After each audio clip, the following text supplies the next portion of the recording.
Hi, everybody. Welcome to Am I the Asshole podcast. And it is a big day today here on the show. Guys, we have a new co-host. Her name is Sarah Levine, and she's editor-in-chief at Betches. And she's hilarious on Twitter. She's a good friend of mine. Hey, I'm so excited to be here. This was like months of slowly kind of manipulating Danny, planting the seed in his head to get this role. So I'm pumped. Guys, there's a couple things going on. We're going to get a Patreon going. We have recorded 5 bonus episodes, and we're going to be putting on a bi-weekly, every other week bonus ep. So please check out the Facebook page for info about that. Yeah, it's going to be real fun. We're also changing the show format a little bit. Change is scary, but it's going to be fun. It's going to be a wild ride. So what we're trying to do, my kind of philosophy, and guys, we love feedback. So if you hate it and you want to say, go back to the old way. I liked it the way it was. Say something. Yeah.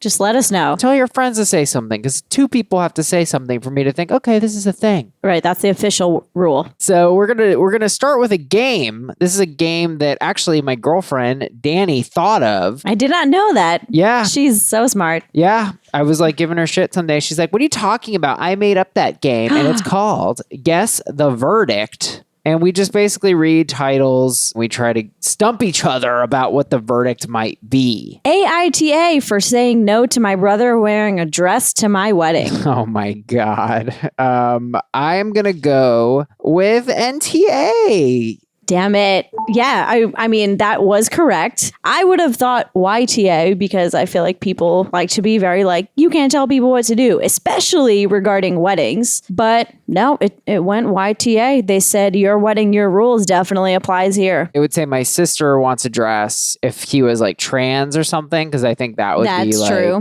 Obviously be like, yo, just let your trans sibling go as the gender they identify as. Brace for impact. AITA for reading a vulgar word into Kill a Mockingbird. Interesting.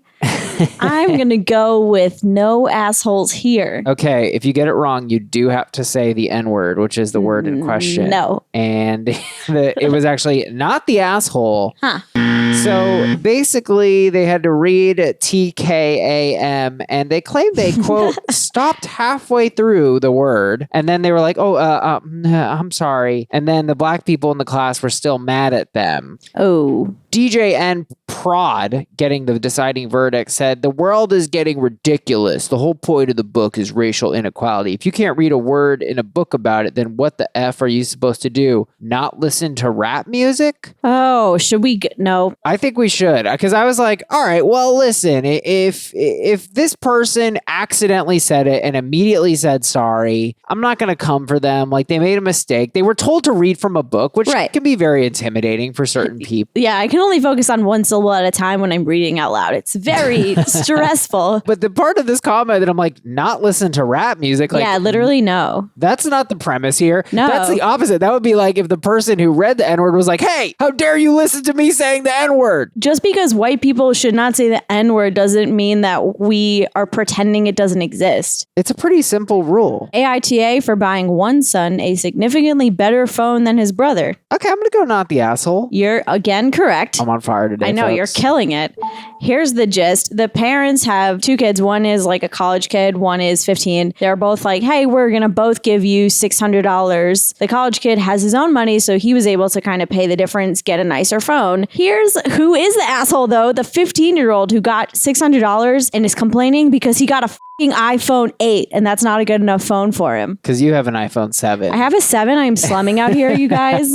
AITA for arguing with a cop about a traffic stop. Yeah, I'm going to go with YTA. Wow, you got it. Yeah. So the guy was flipping songs on his Spotify. Like, he pressed one button on his phone. He said it was less of a distraction than turning on the radio, where I guess he would have had to reach farther. And then this made me not like him. His dad's a cop. No. And then like he had the dad call the cop who gave him the ticket. Dude, that's so shitty. Because I feel like you get one of those get out of jail free card thingies and you should use it for a legit reason. Yeah, like wait till you hit a pedestrian. So that's Guess the Verdict. That's our new game. Let us know if you like starting with the game. All right, well, let's get this thing popping. We're going to do one Reddit story today. AITA for telling a friend's friend that he couldn't keep the jackpot that he hit on my antique slot machine, about $700. I had a party at my house last night. I have an antique slot machine from the 1940s that is in spotless and working condition in my living room. Over the years, people have played it and won a few quarters here and there, maybe a max of $50 at a time. As far as I know, the jackpot was never hit on it, so however it works, there's probably about $700 in the jackpot reserve that had built up over the years. I'd never bothered to have it cleaned out since it just seemed like a fun novelty. Well, a friend's friend hit the jackpot last night. I was floored when he thought he could keep my $700. His case was he'd been playing with his own money and I would have kept his quarters. My argument was I'd be happy to give him his quarters back if he'd asked, but I'm not a casino, and while I'm not destitute, I can't afford to give someone $700. Argument caused the party to wind down, and one of my best guy friends basically told the guy he'd be in real shit if he tried to leave with the money, but the guy left threatening to come back with the cops and sue me in small claims court. I have no idea if that was realistic, but no cops came back. So, was I the asshole for not letting him keep the money? What I think they should have done, they should have been like, sure, you can take it home, but I'm not going to give you any materials with which to carry $700 worth of quarters. Just carry a big sack. Yeah. We it's don't like, have any you got to bags. figure it out as much as you can fit in your hands. Yeah, I mean, look, there's a lot of disagreement on the Facebook group, on the Reddit, but my intuition on this was you're the asshole because it just seems like you have a slot machine, it's there, people play it. To me, the tell of that is they say people won a few quarters here and there, maybe a max of $50 at a time. It's like, all right, well, you say you're not a casino, but that sounds a lot like a casino to me. Yeah, it's like, so you agree you are paying people out from this slot machine. Numerous times. Right. It would be one thing if this guy won it and it was like, oh, no, we put the quarters back in. Nobody ever wins ever. But no. Right. The other thing too, we got into this argument before. I was saying like, well, the person's technically keeping the money, but they're not really doing anything with it. So it's like they sort of in a way almost don't have the money. But then when they said, while I'm not destitute, I can't afford to give someone $700, it's like, well, it's $700 that you don't really actually have. You're not giving it to them out of your own bank account. They're like, oh, I can't afford to give it, but I didn't know I had it. The Reddit drama on this is this maniac, I guess, was replying to comments. They got their account banned. So then they edited this like 11 times. We're not going to read all 11 edits because, good Lord, we respect the listeners, folks. Edit 2. Wow, since I'm a baby gangster who has been running a, quote, illegal gaming operation, end quote. So I guess somebody called him a baby gangster. Reddit. So another person said, like, this is illegal. We're going to go more into the illegality, but they rather snarkily said, I will gladly call our state gaming commission and ask what trouble I'm in. Somehow I doubt that. The other thing that I noticed too was that this guy left threatening to both call the cops and sue him in small claims court, which anyone who spent 5 minutes on like the legal advice subreddit knows that you don't go to the cops if you're going to file in civil court. They also said, and this I think really turned the tides against them. Yes. I'm a effing Instagram influencer for my job. The phoniest, most vapid, saddest job a person can have right now. Weird flex, dude. Yeah, really weird flex. And then why do they have to come at themselves so hard? It's like they're trying to make themselves likable by being self-defeating, but they're also flexing. It's a really weird move. Just be totally self-deprecating or totally confident. Just pick a lane. We're at like edit number 412.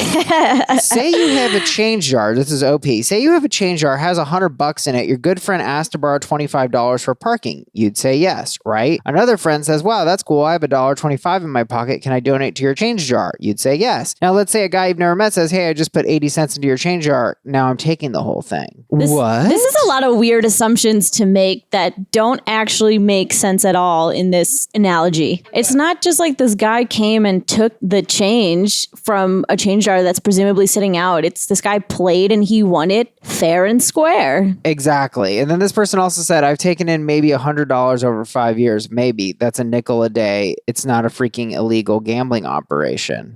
But you just said it was $700. Well, because it's from the 1940s. Oh, I see. Which just gives you an idea of how horrible slot machines are. Yeah, wow. These odds are so bad. A mere 80 years later, folks. And Danny, you brought up, where the hell would you be parking in Arizona for $25? $25? What are you, parking in the middle of the stadium? What the heck is going on? Edit 5. A good question. Did it explicitly ask if he was allowed to play it and keep what he wins? If no, then he played it without permission. You aren't running a casino. No, I wasn't profiting off this machine. I've literally never opened it up and taken a single coin out. I'm willing to side with OP that they're not profiting off this machine if it's, theoretically all this money's kept in like this locked machine that no one's opening, except for the fact that she says she can't afford to give someone $700. So it's like, well, which is it? Is it not your money, or is it your money that you can't afford to give out? Among the edits, she then writes a 10 bullet point list. So one of the edits has 10 items. We're only going to go through 2. This is like an epic poem of Reddit threads. It's crazy. She goes, I don't need it now regarding the $700, but I have a savings account. I don't need it now either, but I might someday. And it's like, what? So you do have $700. You are kind of banking your friend's money for your own personal gain later on. That's what she's admitting. That's kind of crappy. The one thing I think this kind of helps is she says, I never cleaned it out because honestly, I like the way it looked with the coins in the window. But that just to me says you weren't thinking about it. Edit 11. Last edit, guys. Bear with us. 500 edits later. So it looks like this piece of shit guest actually broke my machine to steal my money. I don't buy it. We've seen this before, most memorably in the case of the guy who found his girl space friends nudes on Reddit and told her that he'd been jacking off to them for over a year. And then he went in and edited the post, said that he told her boyfriend, and the boyfriend was like, thank you so much for telling me. You are actually not the asshole. And it's like, no. I hate people like that. You edited it. You wanted to change the story because you couldn't handle the heat. Also, I think it's worth mentioning that the OP does say, I don't have confirmation of this until the repair guy is able to come later this week. So this has already spiraled way out of control. We're inventing fake repairmen to come investigate the machine. A lot of differing comments. Don S. writes, NTA, you're not a casino, and the slot machine was a decorative antique intended for amusement only. In fact, if the person had brought the cops, you might have had to keep the money or get in trouble for allowing illegal gambling on the premise. Danny, you grew up in Arizona. Is crime really so low that they would come investigate an antique slot machine? No, of course not. They're going to be like, are you kidding me? Be like, we have meth heads to deal with. There's entire neighborhoods of Phoenix that are made of meth. So let's just get to the legality part. I can sense the listeners itching. They're like, is this legal? How does all this work? Arizona law 133301, section 7. I know you're going to look it up. There is a concept called social gambling. They say that means gambling that is not conducted as a business, and that involves players who compete, and this is the key part, on equal terms with each other. They say no player receives or becomes entitled to receive any benefit directly or indirectly other than the player's winnings from the gamble. I wonder if you could argue that each slot player is playing against everyone who's played before them. There's only one player at a time in a slot machine. You're not actually playing against anyone. Yes, you are. At a casino, you are playing against someone. I don't care what game it is. If it's the slot machine, if it's blackjack, if it's Casino War, yes, that's a game. Do not refute me.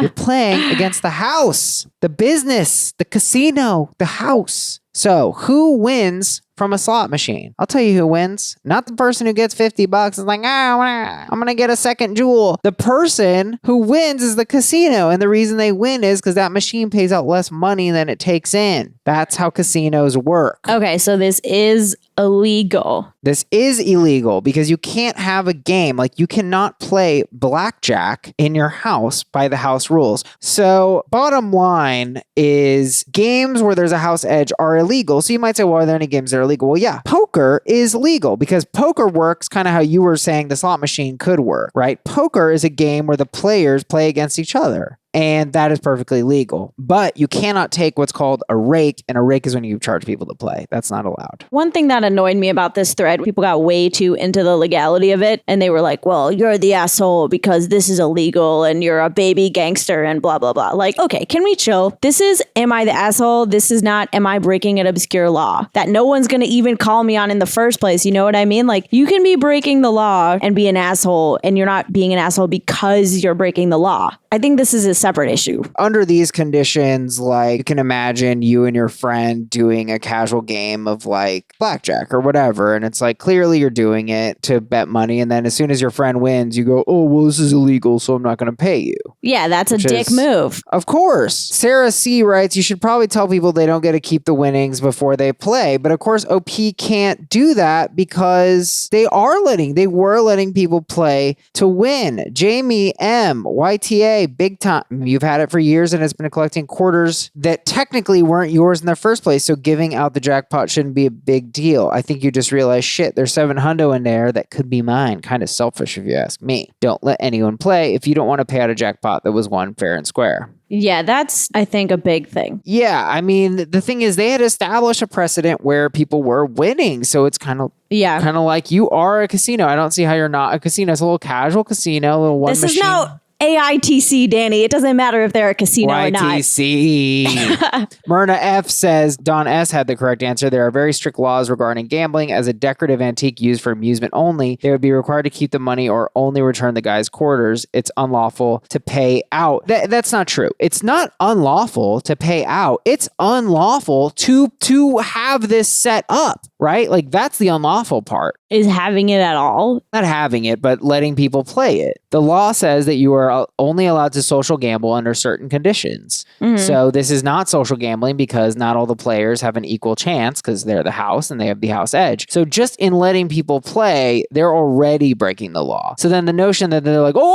actually, I am now going to respect the law because I don't want to pay you any money. That's like, well, isn't that convenient? You could have even thrown this person $50. I think they would have maybe been chill and been like, all right, that's more than $50 that I had before. Yeah, I mean, in some of the other edits, they really try to paint this guy as like a maniac who was like scrounging around for quarters and... Okay, he is kind of a maniac because he did threaten to come back with the cops and sue in small claims court. You're going to have to pay a couple $100 just to file a suit that you might not even win. So yes, YTM, he's a maniac. I don't really find him an asshole though, because yeah, like he won and that's it. It was set up and it was filled with quarters that had been garnered. And it's like, look, I won the jackpot. I played the jackpot and I won. And now you're mad because you didn't think about how much money it has. I'm leaning very much YTA here. Give the guy a $700. I'm going with everyone sucks here because the OP is definitely the asshole for being inconsistent and clearly just money hungry. This other guy is also an asshole because they caused an argument that got so intense that the party winded down and this other guy friend had to basically kind of come in and play bouncer. And he threatened to sue and bring back the cops. Like, fucking chill.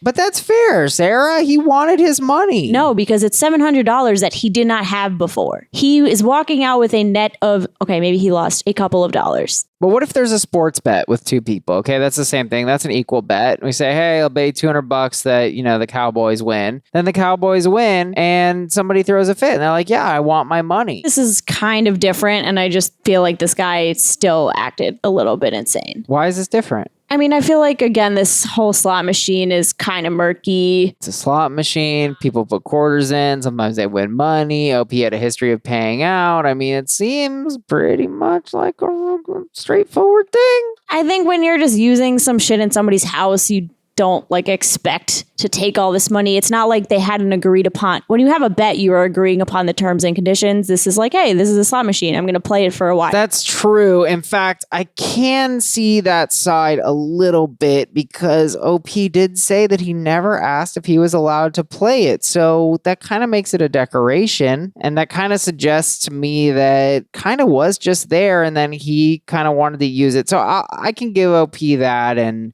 given that, I have to say everyone does suck here.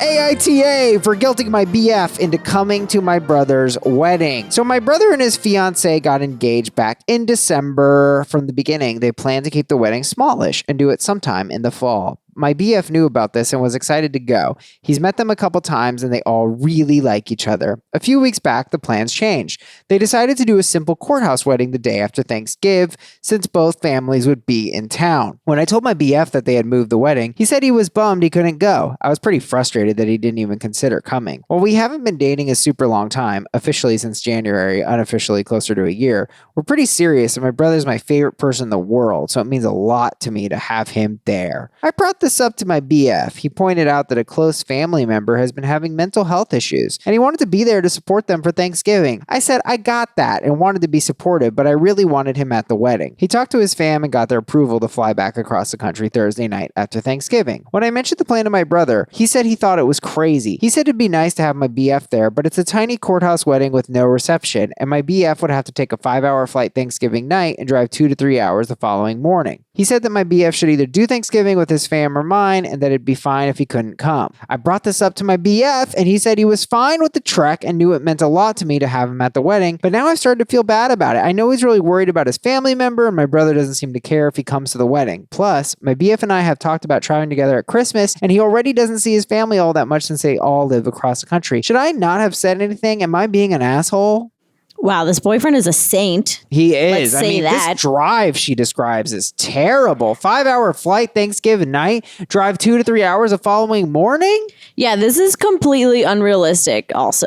You're going to try to fly for 5 hours after your Thanksgiving dinner. So you're not really going to spend Thanksgiving with your family because that's 7 hours cut out of the day to fly. Yeah, you're literally going to eat, take a nap, bye. And that's if your family has like a 4 p.m. Thanksgiving dinner because you're all old. You wrote here, they've been dating 7 months. 7 months. Okay, it would be one thing if it was like her boyfriend of 5 years and blah, blah, blah. But 7 months? I don't even think you should really be inviting anyone to a wedding that soon. It's a little bit much. To a wedding is kind of fun, kind of a fun party. But demanding it or expecting it or like hinging the relationship on it over a holiday, crazy. And a wedding that's a pain in the ass. And a wedding that is just a courthouse wedding. It's clearly not even that serious to the couple. Yeah, that's this not girl even is making it a big deal. I'm sorry, you're not officially married in my book until I'm at your Sunday brunch the day after your wedding, which felt like Coachella. If I'm not blacking out at your wedding, well, I guess I could do that at the courthouse too. I take it back. If my ears aren't ringing from a night of Beyonce, then you're not freaking married, okay? You also said even the brother thinks this is ridiculous, which... That's definitely the main thing. She didn't even ask the brother if they wanted the boyfriend there. She just kind of made this crazy unilateral decision. It's all about her. Wendy G says, yes, YTA, can't you do stuff on your own? Or are you too immature? Situations like this will build resentment against you. I agree. You don't want to use your like couple cards too often. I find myself in this because I found that I've been maybe overly giving to my girlfriend and I've said yes a lot. And I think it's a tough thing to balance. And that's something that happens as a relationship matures. But I'm like, it's tough for me to say no to her, especially because, you know, the nature of what I do, which is like freelancer, comedian. It's like, do I really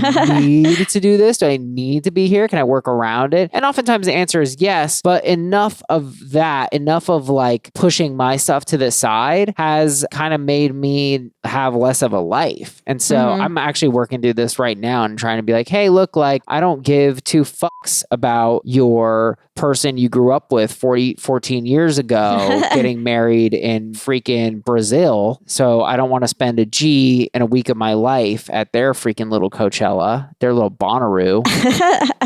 My wedding is going to be at Bonnaroo. You're invited in advance. I'll be there. Great. I do think it's hard though when you are in couples. I know this one couple that's had probably 10 weddings this year between 2 people just gets crazy. You have to draw a line somewhere. Jeremy M says, YTA, for sure, I give the relationship a few more months. This behavior indicates a serious lack of courtesy and understanding for your partner and their life priorities. Your brother changed dates, and that's not BF's issue. Likewise, brother doesn't even care if BF shows up and thinks the trek is dumb. Really, this is all about OP, so clearly OP doesn't get it when BF explained the family stress. It's weird because she admits that the brothers only met them a couple times. So the boyfriend wouldn't be going for the couple's benefit in any way. And this is a tiny wedding. He would just be there to like hang out with her. But that doesn't even seem necessary because this is not one of those like 6-hour open bar affairs when you kind of want to have your boyfriend there. You know, it's not really necessary. Yeah, that's why I'm struggling to see her side at all, because it's kind of like, look, this guy barely sees his family. It's Thanksgiving. And then it's like this wedding is just such a non-thing. Mm-hmm.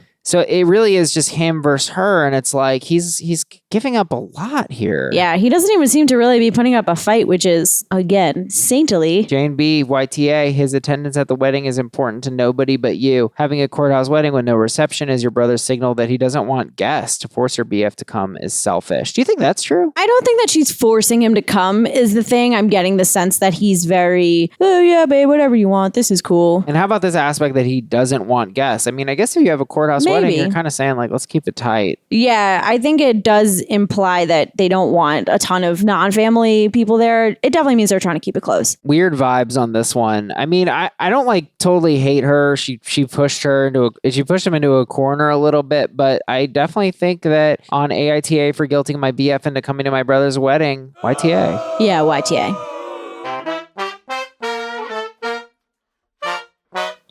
All right, well, we're just going to do a little bit of banter here. I was kind of rambling about weddings, and for anyone who knows me or my girlfriend, I loved your wedding. It was all the other ones. I really just went to an amazing wedding in Colombia, my second time ever outside of the United States. Really? Yeah. I'm kind of shocked. Well, truthfully, one time me and my friend drove into Canada without passports, and they were super pissed. They really don't like that. They let my dad in one time to Canada. Yeah. So my dad, Ira, is classic. He can just finesse his way into almost anything. He was visiting my sister in Rochester, and he was just like, hey, let's just go to Canada, because my dad does shit like this. And so they get to the border and they're like, do you have your passport? And he's like, no. Do you have a birth certificate? No. All right. Do you have that enhanced New York State ID that allows you to cross the Canadian border? No. And they're like, okay, what do you have? And he just kind of explains, I'm visiting my daughter. We wanted to go to Niagara Falls. And they're like, okay. Wow. Wild, man. I think that's kind of what we thought would happen, but that is not what happened. It was super scary. Like Monty surrounded our car and they searched his car, and he used to have this weird little baby, it was like a little doll he would put underneath the windshield. He used to be goth, so he's like a weird guy. But anyway, they thought we were anti-abortion protesters, but we were not. Wow. We were merely idiots, not political idiots. That's right. Okay. Not this time anyway. Anyway, the wedding was amazing. I do actually kind of want to work. I have this idea for a Coachella meme. I've been thinking about it, which is just like weddings 2019. Because now I feel like my perception in my life is that weddings are now 3 days. They used to be 1 day, and now they're 3. There's usually like a rehearsal dinner, but now I find that the rehearsal dinners are often like much bigger than just like the bridal party. I thought the rehearsal dinners were for the bridal party and any out-of-town guests, kind of as a courtesy to them. Okay, so that's fair. So maybe this is just that I haven't really picked up on things. But then you obviously get the wedding, you get the reception, and now I'm going to weddings. The reception goes till like 3 a.m. I mean, it is wild. I'm tired. I just want to go home. Right. There's like 3 stages now, but and then on Sunday you have the Sunday brunch. It's a little tiny Coachella, and I'm just waiting. I'm waiting for it to grow. It's gonna soon. They're gonna add like Ariana Grande's headlining next wedding you go to. You're gonna be like the Sahara tents on Thursday. Exactly. I'm trying to think of what I loved about Colombia. There's a lot of horses on the streets. The streets are super narrow. It feels like it's Cartagena, which is on the water. I've heard it's nice. This is really weird, Sarah. There's lots of people on the street who like are beggars, but they don't look unkept.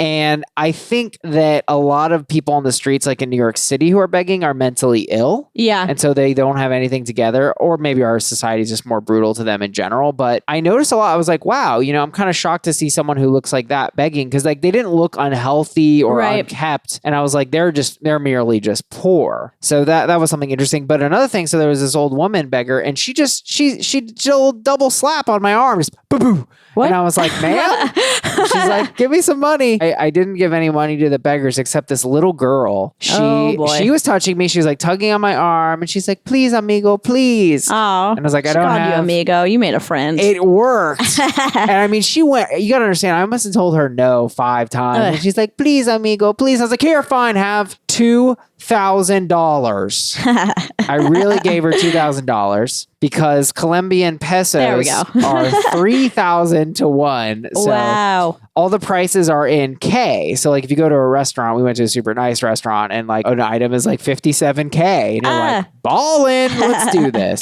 That's amazing. What's going on with you? I went to the beach and I got a little bit sunburned. And so now I'm salty about it because you don't look too burnt. My shirt's covering it up right now, so I'm okay. But I knew this would happen and I just didn't. I feel like I used to be able to tan, but now I don't know what's happened, but I will go immediately to burn if I don't put on sunscreen. So there's always like a few areas that you miss. I don't know if you wear sunscreen a lot. Oh, I'm very flattered. Thank you. Most people call me quite white and pasty. Some people just don't wear sunscreen or like don't need to. I kind of like the feeling of being just a little bit burned. I don't know why. It doesn't bother me at all. So, but I do wear face sunscreen. Important. Gotta protect against those wrinkles. Yeah, I saw a great Reddit comment about this. I forget what the thread was. I think it was like, what thing would be more alarming to people if it was worded differently or something like that. But someone just said sunburns should be called radiation burns. And I was like, oh, that hits. Yikes. All right. Stocking up on the Neutrogena. Yeah, it's a little tiny Chernobyl on your skin. Oh, God. Thank you for that, mysterious Redditor.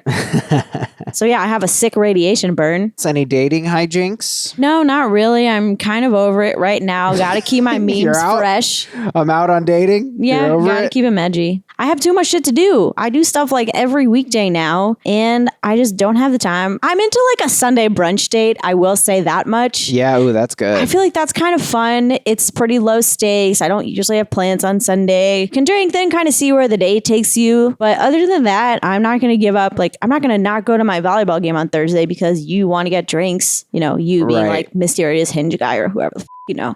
So, Are there any volleyball dramas among the players? Not that I want to discuss on the podcast right now. My friend is in a gay soccer league. Because he's gay, which I recommend if you're going to join a gay soccer league. There's a lot of drama. I think and I told him this before, because I think as straight guys, we go, being gay, God, that would be great, wouldn't it? You never have to deal with any of the bullshit women put you through. Okay. Look, I'm just saying, you guys are no walk in the park. We know, but it's a thing we think. We think, wouldn't it be great if I could just hook up with other guys? But anyway. I thought that about women. I'm not going to lie. Like, who am I kidding? Right? Come on. It's a little easier. And like, I at least understand how your brains work. After talking to my friend extensively about his dating, boy, is that wrong. Boy. So much drama in this league. And the funniest thing he told me, he had some drama with this guy. I forgot what it was. It was like whatever, they dated the same person or something. And he had a clean shot to the goal, and this guy refused to pass the ball. Because they were dating and they broke up? There was some like kind of drama with this hilarious. guy. So he just didn't pass the ball. Not my volleyball league, but the darts league that I'm in. I know I'm really cool. How many leagues are you in, Sarah? Now I'm lot. upset. You're in a darts and a volleyball. Yeah, I'm very cool. This same league runs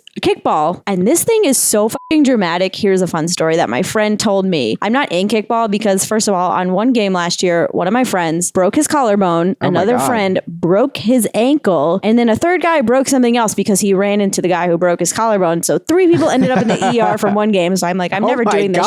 Literally, I'm like, I don't have good enough health insurance. I'm not doing this shit. But here's how these people get so competitive about kickball, which is not even a real sport. This one girl, she got on second base, and then I think maybe the ump called her out. This girl goes over to argue with the ump, but she doesn't want to get called out, or tagged out. So she lifts up second base and takes it with her to go argue with the ump. This is true. I love her, but it's insanity. This is how seriously people take a fake sport in this league. Wow, that's so funny. Yes. So shouts out to that girl, whoever you are. You're a legend on this podcast.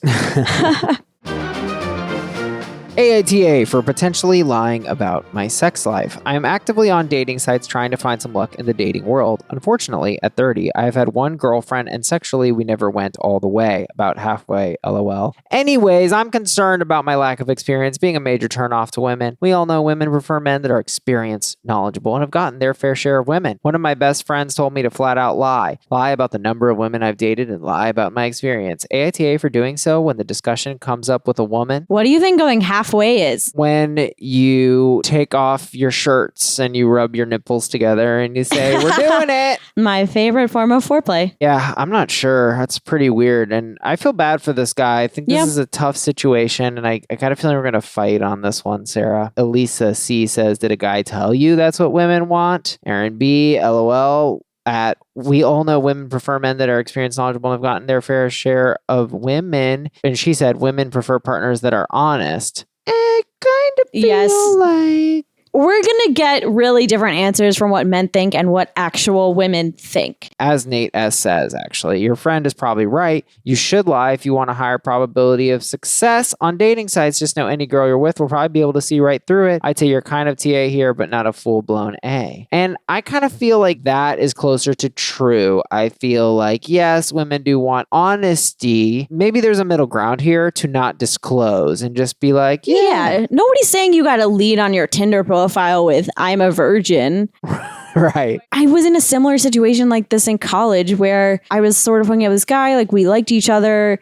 At first I was like, oh, this is really nice. He's really not trying anything. He's not trying to be pushy. And then it got to a point where I was like, okay, what's the fucking deal? Like, are you into me or not? I tried to talk about it. He totally clammed up. And eventually I was just like, okay, I'm not going to do this. This is so awkward. So you think that's what it was? Yeah. I think he was inexperienced, and it was the unwillingness to talk about it when I clearly knew something was amiss and he knew that I knew. It just created a very weird situation. Also, I was in college, so I was probably a little immature. But that kind of sounded like he just wouldn't make a move. Did you make any moves on him? I tried. I was feeling a little awkward too because I didn't want to totally make a move because I couldn't figure out why he wasn't making a decisive move. Yeah. Does that make sense? Ultimately, if you're hooking up with someone and you're a virgin, the girl is likely going to be able to tell. Yeah, there's no way around that. So hiding it might get your foot in the door. I agree with Nate. I mean, you should be able to fake your way to hopefully a decent makeout. Yeah, come on. That's totally fair. It's pretty basic. Yeah. Making out. Do you ever think about this? Like, I remember when I was a young boy and I first... When I was a young boy. I first held a girl's hand. I mean, it was like heroin. I think it would be hard to hide. The more I think about it, the more I'm like, God, it'd be hard to hide on any level. Because I remember being this young boy and like, even like, you know, premature ejaculation and stuff like that. Like the first time you're just like,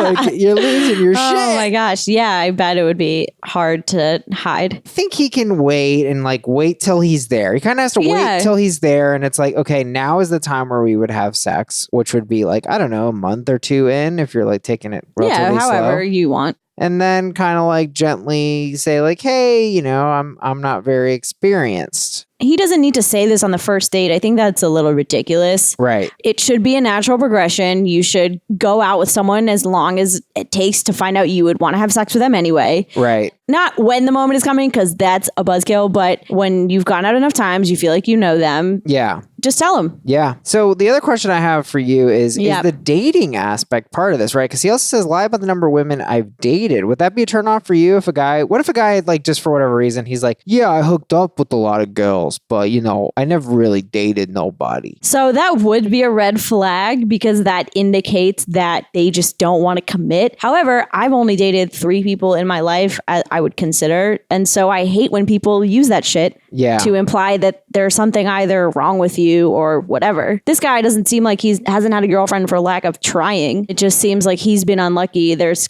a difference. That's weird because I would not expect you to say that. What do you mean by dated? Do you mean like over a month-long relationships or how are you measuring that? People I would call my boyfriend. Oh, I think that's too high a bar. That's too high a bar? What? Once you get to a boyfriend, you are in a relationship with 3 people. But dating, I mean, dating is you went out on a series of dates. Oh, okay. Then my number is higher. And that explains why that goon that I went on that one date with thought that the fact that I'd only been in 3 relationships was weird. Do you remember we talked about this the other? No. We talked about it on one of the Patreon episodes, I think. Plug for Patreon. Get on the Patreon, people. He asked me my longest relationship and I said a little over a year. And he said, oh, that's kind of weird.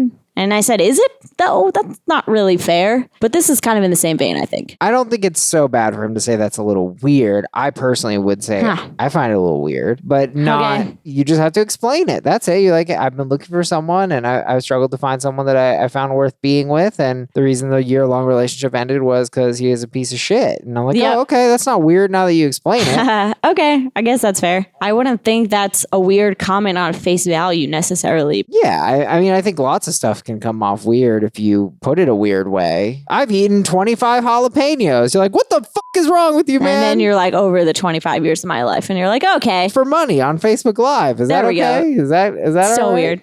Still weird. Nobody goes on Facebook Live, Danny. I got 30,000 views. You can't take that away from me. So you said, would the answer be different if the virgin in question was a girl? You said, spoiler, yes. Reddit verdict was no assholes here for a similar question when the subject was a man. That's really interesting. I think if a girl was going to lie, they would say, yeah, you're the asshole. A guy is entitled to make an informed decision, blah, blah, blah. Wait, that happened or you're supposing? So I tried to look. I feel like I've read it before, but I don't think I couldn't find it. And it might not have been on Am I the Asshole? It might have been on the relationship subreddit. But the general consensus tends to be that for women who are virgins, it's like you should tell that person. From the guy perspective, if a girl told me she was a virgin, I would be like slow about it. Like, let's say I really like this girl and then she's like, I'm a virgin. I'm like, okay, we need to go slowly then. Because I'm not going to take your virginity unless this is like a real deal. Because I would feel racked with guilt to take someone's V card. I like that you framed it in the guilt way. The one that I usually see is, oh, well, she's just going to get attached because you took her virginity and blah, blah, blah. Well, I mean, that is why I say that. Because I think, the person you lose your virginity to, especially for a woman, is special. For some women, like, Sarah, you won't hear me at all on that. I mean, even for me as a guy. I mean, I was somewhat more attached to the person I lost my virginity to. And right now, I can't remember who it was. You were so attached. Tell me. I know who it was. I mean, at least around that area. I mean, looking back, I'm not like, oh, if only we had stayed together. But it can. But around that area, when you go back to when you lost your V card, or don't you, right when you lost it, and then maybe you broke up with that person or whatever, weren't you like kind of sensitive to that? So the difference is I was 16. So yeah, everything was fucking sensitive and dramatic when I was 16. Right. If I was a 27-year-old virgin, I might have different feelings about the person I lost my virginity to or sex. I don't know. I would hopefully have some more emotional maturity, so it might not be the same. Like when you're young, everything is such a big deal. Yeah, everybody's the love of your life, Yeah. Put a ding in your car and it's the end of the world. Yeah. So the worst thing that's ever happened to you up until that point. Yeah. Now that we talk about this, I wonder if that is part of a reason that there is such a, that losing your virginity is such a big deal a lot of times because it happens when you're at a vulnerable age. Well, I think you feel obligated to lose it as well because everyone else is losing it around you. And you're like, am I a loser? Am I normal? Yeah. There's like a whole thing with sexuality because it's like once you lose it, you're like, yeah, I'm part of the whole sex gang now. Sex team the sex. Club. About that. This guy just needs to walk the line. So AITA for potentially lying about my sex life. I would say YTA for straight up lying because you're going to get busted. So it won't even do you any purpose. Yeah, you'd be the asshole, but just don't do it and you're good, man.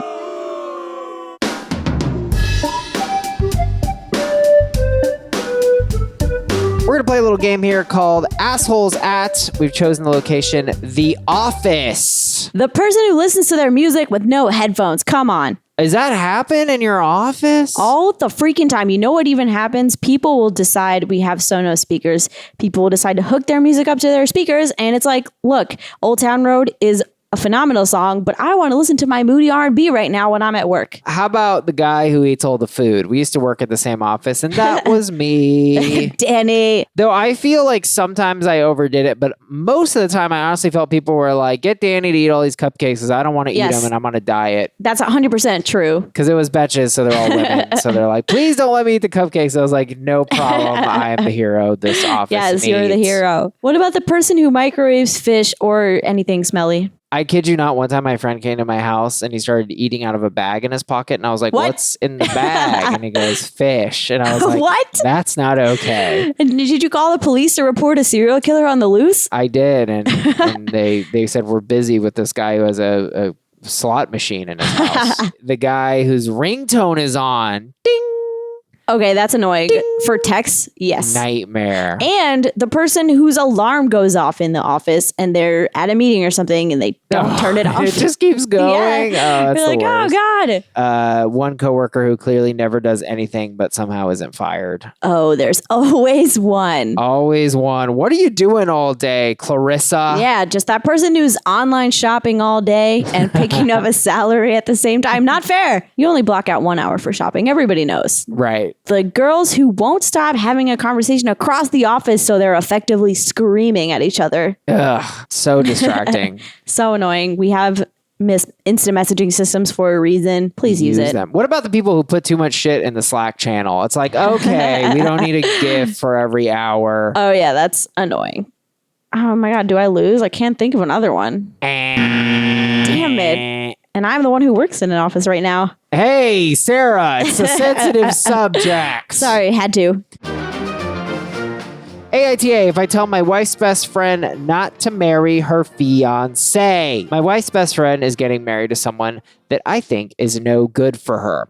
Her best friend and fiancé have been together for years and they just got engaged a week ago. Her best friend is an amazing person with ambitions and works extremely hard for what she has in life. Her and her new fiancé seem to get along on the outside. Classic relationship looks good to society, but is maybe not so good for the people involved. I think that there's some genuine love between the two of them, but I don't feel there's true happiness. He tends to side with his family on almost everything instead of siding with her. For example, his little sister lives with them. Their parents pay for her to go to college. She pays no rent and she gets an allowance from the parents. But this little sister will constantly do things like raise the electric bill, water, and eat all of the groceries in the house that my wife's best friend spends her hard-earned money on. She works and also goes to school, so she has limited cash. When she brings it up to her fiancé, he just says, quote, she's family, it's okay. Besides, I can't say anything to her or she'll just tell the family on me that I'm not treating her well. On top of that, her fiancé will also constantly bring her down, hold her back from dreams and aspirations she has because what she wants to do does not fit into his life plan, which includes moving and buying a house next to his family at some point in the near future. I think she loves him, but she has mentioned doubting the relationship, and I don't think they are right for each other. I've told my wife to tell her many times that they are not good together. Maybe she'll listen to her. She says she has someone agreed with her, but cannot say anything affirming as to not ruin their friendship.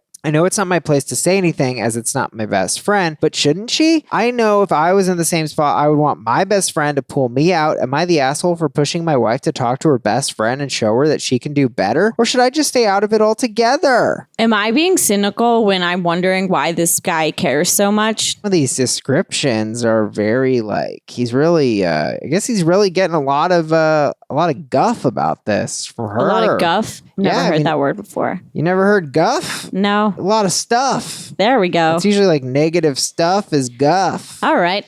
Don't be in a huff because that'll be tough. It'll be so rough. It just seems like he's kind of sitting there on the sidelines, diagnosing this girl's life. Yeah. And I don't know. I don't really understand. Why does he bring in the little sister? That seemed kind of normal to me. If the little sister is using up their electricity and whatnot, but the brother is still paying for it, who really cares? Unless that windfall is coming back onto the best friend, then that's not acceptable. It would be like if you had a third roommate, if you invited a third roommate into our fictional apartment who was eating all my groceries and raising the bills, and I still had to split the bills with you. Oh, I see. Yeah, let her bring that up then if it's a problem, but that's not a damning thing against the boyfriend. That's not don't marry this guy. Right, he's extremely abusive, making me pay for 1/3 more of the rent for the grocery and the electricity. Yeah. I mean, come on. At first, when I thought that she was raising the electric bill, I was like, she doesn't have the power to do that. She's not Con Ed. Yeah, what is she running, a fucking Bitcoin mine? Give me a break.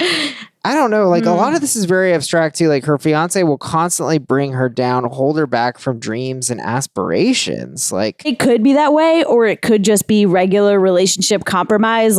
No, you can't move to LA to be an actress. We live in New York. There's a lack of concrete details that kind of make me feel that this is a very general attack. I feel like he doesn't like his fiance. That's for sure. Yeah. Maybe also the wife is complaining about it a lot, in which case now it's his problem. Yeah. So that would be a case where, okay, tell the wife.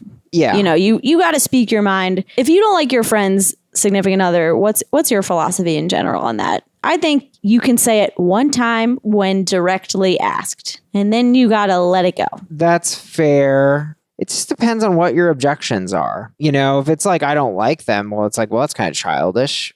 Yeah, but if they're actually shitty, that seems more fair. Or if they're hurting your feelings or doing anything to you. But if you're just looking at it from the outside in, then it's sort of like, well, what you're doing then is really just judging. This is weird. I don't know. He says, I've told my wife to tell her many times that they're not good together. Yeah, that's kind of an aggressive move. Either the wife is complaining a lot about this friend and her fiance. Yeah. Or there's something strange going on here where this guy cares a little bit too much. Think about it is, just to zoom out back to the question, AITA, if I tell my wife's best friend not to marry her fiance, I don't necessarily have any problem with that because, you know, you should tell your wife what you think. It's your best friend. You're not crossing any boundaries. I would say take your own opinion with a grain of salt. Like, you're not in it. You don't probably interact with the best friend as much as her, but like, that's a valid opinion to share with your freaking spouse. The fact that also the wife doesn't want to express this to the friend because she's worried of ruining the friendship is a little weird. Why is your friendship that precarious, you know? Well, it's kind of what you just said, though. You said a rule where you would only bring it up once. It's just because I think it's ineffective. If you keep bringing it up, it just causes the other person to dig their heels in. Unless you're like, oh, this guy, he's wearing a blue shirt again? Come on, what did we talk about? Yeah, I mean, I think if it comes from a place of sincere worry, that's okay. Like, hey, I've been thinking about it, and I was just kind of alarmed by something that, you know, Carl said to you. That feels very appropriate. Going for the sort of conclusion, like, don't marry him, is kind of wackadoo.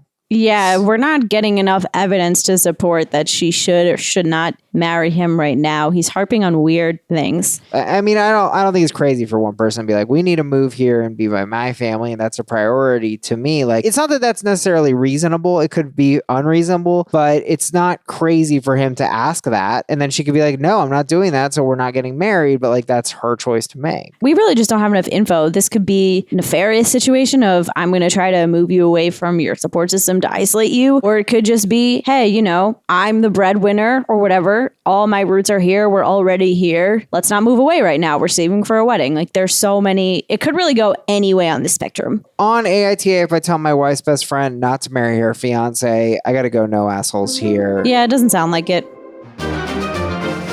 AITA for not taking care of my roomie's dog. My roommate and I just moved into an apartment together. It's been a pretty ideal living situation this last year. However, recently she's been calling my old things like my couch, bed, dishes, and girlfriend, I'm a guy, trashy. Your girlfriend is a thing? Yeah, that's kind of weird. Sorry, She's been calling them trashy. She's also been pretty judgmental about my new job, the way I live in general, and my friends. She just started working as a nanny for 14 hours a day, 3 days a week. She asked me to take her dog out whenever I could when she's gone. I agreed, but told her that I probably wouldn't be very good about it as my job hours are irregular. I said getting someone else to do it would be better. She said that would be fine. 2 weeks ago, after the second time I couldn't make it home to take her dog out in the last month, she threw a big fit. She said if I don't take her dog out, the dog is going to get a bladder infection, something medically serious. I told her it wasn't my responsibility to watch over her dog, and she probably shouldn't have taken up her nanny job if she wasn't going to be able to take care of her dog. She's never once said please, thank, or compensated me in any way. Since then, I've been purposely avoiding being at our house, staying at work longer, going out with friends after work. Am I the a-hole for trying to make her realize she shouldn't rely on me all the time for this? I have some issues with what he's doing because I'm like, why can't you just say, listen, I guess he did tell her like, this isn't my responsibility, but I would just say it again and be like, hey, look, I'm worried about your dog because I'm not caring for your dog, rather than doing this passive aggressive thing of like, oh, his roommate does sound mean, and I don't know. Yeah, I mean, she's calling his girlfriend trashy, the couch that she presumably sits on. Yeah, get your own couch then. To me, this situation reads as he tried to give her a soft no. She seems like one of those people who doesn't hear those things. So now he's resorting to passive aggression instead of just being straight up like, look, I'm not taking care of your dog. Also, though, I like that the roommate is now trying to like play this manipulation game and guilt this guy and being like, the dog is going to suffer and get a bladder infection and die. Like, no, the dog's just going to pee in the house. Unless you have the best trained dog on earth. Yeah, the dog isn't going to make itself explode. No. Like, I highly doubt it. Only way to defend her is I would say, well, he did agree to this, but then he definitely went back on the agreement. And like, it's a ridiculous agreement. Like, actually, and not to nerd out too much here, but this is kind of deep to me. When my girlfriend was in law school, she learned about contracts. And there's a really simple concept in contracts called consideration. And consideration just means you got to give something up, right? Like, you can't sign a contract that just fucks you over completely. I mean, you could. But it wouldn't be a valid contract. No, it wouldn't be valid. Wouldn't even hold up in court? A contract has to be like it has to make some sense. Like each party has to give something up. So we can't, if I signed a contract that's like, I'm going to give you all my income. You didn't. That's the beauty of it. Wow. You didn't actually sign a contract because that just wouldn't be a valid contract. Okay, this is not a contract. This is just an agreement to do someone a favor. I'm just saying, and sometimes I like to look at the law and think like, well, does this reflect in a law? Could she take him? Could she call the police and take him to small claims court? Yeah, no. Let's get the CIA on this guy because why does he work irregular hours? That's weird. I think he casually was like, yeah, I'll take care of your dog if I can. And then it's like, well, that is like a loose agreement. So I'm just trying to play her side a little bit. And then she's like, well, you agreed. So now you're saying you wouldn't agree. And he's like, well, no, I casually agree. Like that's a ridiculous expectation. Yeah, his agreement's not legally binding. He seems like he agreed at first and then kind of tried to go back on it when he didn't really actually want to do it. Pamela C says, do you live with my ex-roomie? You are deaf. NTA here. Dump that bitch pronto. I mean, living situation wise. Because if it is my ex-roomie, she'll stage a fight, then call 911 on you for domestic violence when you were trying to walk away from her BS. Okay. Well, that escalated quickly. What happened there, Pamela? Good Lord. Corey M. Everyone sucks here. You should have been more clear about how often you could take the dog out instead of agreeing half-heartedly. And if you wanted compensation, you should have asked ahead of time. She should have found someone to take care of the dog the way she wanted it to be taken care of. I feel like this is a common argument when you are doing someone a free favor and then realize you're getting taken advantage of. You kind of just whip out, oh, well, I'm not even getting paid for this anyway. And it's like, okay, well, you never agreed to getting paid. Like that was never on the table. You can't just throw it out now as an argument. No, you're lost. Well, no, yeah, it seems like you're defending her. Are you? This whole issue of payment is kind of irrelevant because that was never on the table. Exactly. Yeah. Well, and that would fit the bill for the consideration I was talking about. Because if she said, well, I'll pay you for this, and then you don't do it, obviously now you have broken a contract and now you screwed her over. And I'd be like, yeah, this guy's an asshole. But because she made this demand of him and offered him nothing, it's like, well, no, I don't have to do that. I'm not forced to give you the gift of taking for your of course he's doggy. not forced to. I've been in similar situations where my roommate will go out of town and she had a cat. And so it was like, hey, can you guys just feed the cat like once a day or something? And it's like, yeah, we're already going to be in the apartment. Like, right. We'll keep an eye on the cat. It's fine. So I could understand like why she would ask him to do that. I don't think it's like a totally crazy request. Taylor A says NTA and get a new roomie. Living with the opposite sex whom you're not dating is weird. Whoa. No, it's not. Again, holy projection. Yeah, I have lived with girl roommates and I fought with them just as much as my male roommates. So maybe you're the problem. No, I mean, I've always had roommate issues. I mean, I had one roommate. I remember this is one of the stupidest roommate fights I had. My belief is if the dishwasher is half full, just freaking run it. Or is it half empty? Okay. Sorry. Just run it. Why wouldn't you run it? A little dish. What are those little pebbles called? Those little packets? Yeah, those pods. Shit. Costs like 30 cents. Run it. Okay. That way, especially if you have a house of 4 people, which this was, it's like, keep it going. Like, keep it clean. And she hated that. And I was like, what? You're mad at me for doing the dishes? Like, why do we have to wait till it fills up? Interesting. That's a crisis situation when the dishwasher's full. Kind of surprised that you had 4 roommates and you would regularly be in situations where the dishwasher wasn't always full. Yeah, I know, right? Well, we ordered in a lot. We were eating a lot of General Tso's chicken in those days. Yeah, I mean, I think that's ridiculous, though. You can live with the opposite sex. I mean, I lived with guys. It was weird because I was in one of these apartments that had a very lax policy on breaking the lease. Yeah. So I was in this kind of musical, I was also almost in a boarding house. It was like a fucking musical chairs of roommates. So at one point I was living with these 2 guys and it was honestly great because it was in Atlanta. We would get like cockroaches and shit and I would just be like, help me, kill the bug. The girls had a mouse one day and they lost their minds. I am curious though. I've never lived with someone I was attracted to. Actually, that's not completely true. This one weird goth girl moved into our house. It's a weird story. You have a thing for goth people? All right. Well, she was just kind of good looking. She was super weird. I don't know. I've never really lived with someone. I could see how it could get weird, but it's kind of like... That's totally immaterial to what's happening here, though. Yeah, no, there's no mention 100%. of attraction. I mean, I'm just having the thought though. Like if I lived the girl who's really hot, and then like I liked her a little bit, like I liked her personality. I don't know that wouldn't be kind of difficult.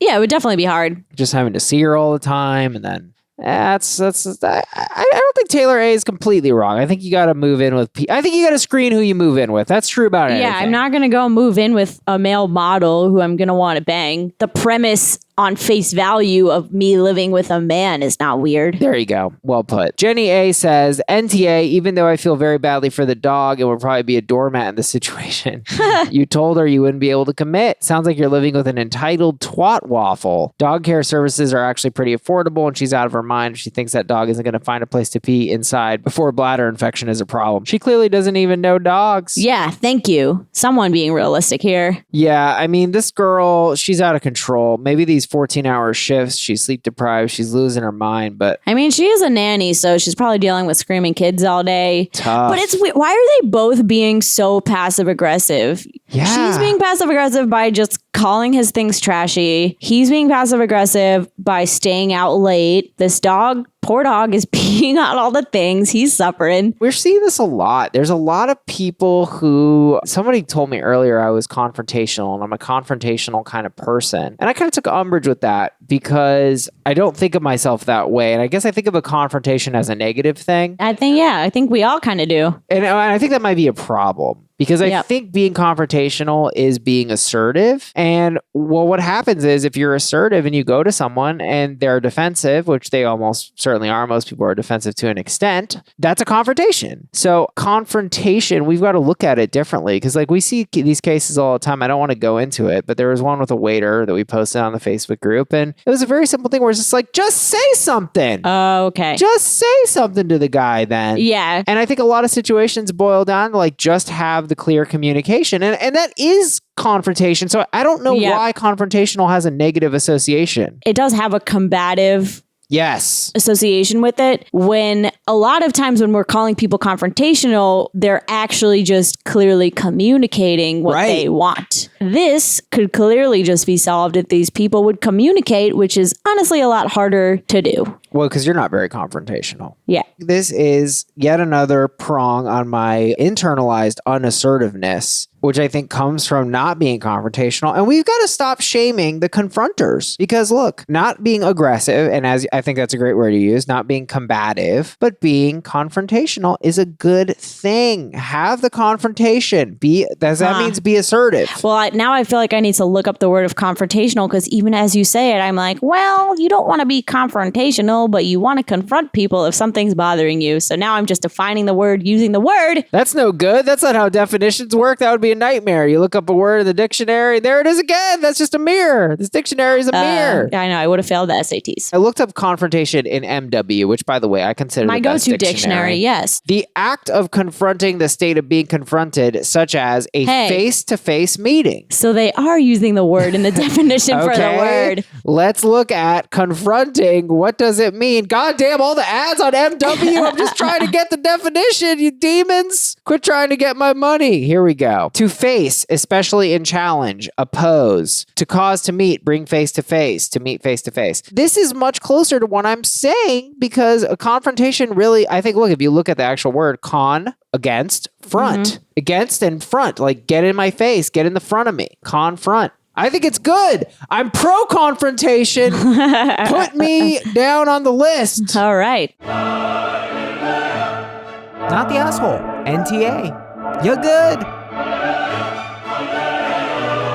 All right. Well, guys, this has been the first episode with Sarah. There's going to be many more in the future. Check out the Patreon. I'll post a link there into the description. Please go to AITApod.com and post your feedback, your submissions. Email me, DM me, whatever, communicate with me. We love to hear from you. We sure do. And please rate, review, subscribe wherever you're listening to us. Give us 5 stars. Tell us we're not the asshole. Thank you. We'll see you next Monday morning.